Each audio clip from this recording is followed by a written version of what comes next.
The last flying B-29 in the world travels America with a 29-year-old captain. This is definitely not the average, ordinary office job. When I first climb in the seat, I sit here and think, all right, this is the only B-29 left. What we need to do is we need to operate the airplane safely and correctly.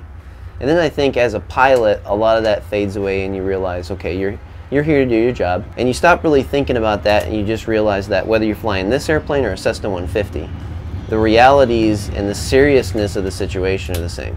You know, growing up, I always kind of hung around the airport and always loved airplanes, always loved being around them. And I actually had a dad who was a pilot and involved in aviation.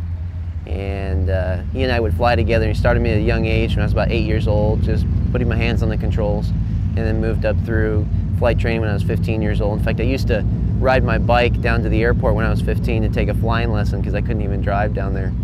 I think one of the things that was a big turning point for me was seeing Fifi fly into Oshkosh when I was 13 years old. And it really happened about the same time that I took a Young Eagles flight with EAA Young Eagles program in a Breezy.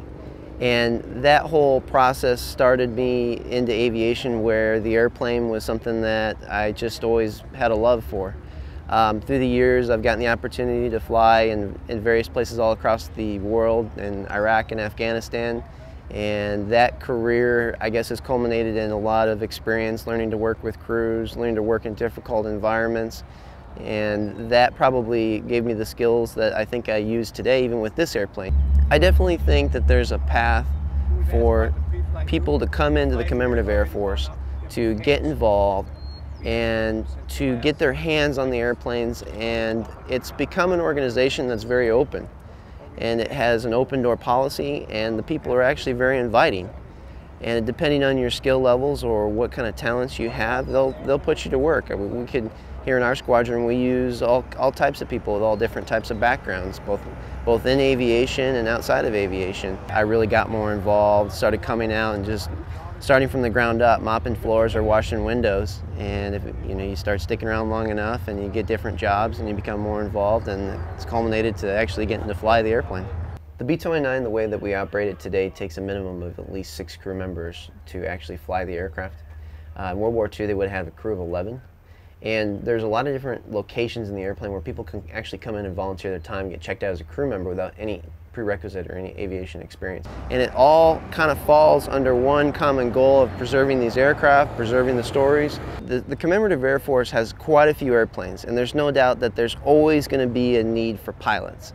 And there's also no doubt that the pilots that get to fly the aircraft are very experienced. I think that as an organization, what we're looking for are people who really are about the mission. And that's your ticket to get involved, or if you'd like to fly the airplane someday, that's really the ticket, is to be invested in the mission of telling the story. That's what we're really about. The B-29 itself is really just aluminum and steel and a bunch of parts. I really think it's the history, the stories, the people that flew this airplane that really give it soul. From Sun and Fun, this is Jim Moore, AOPA Live.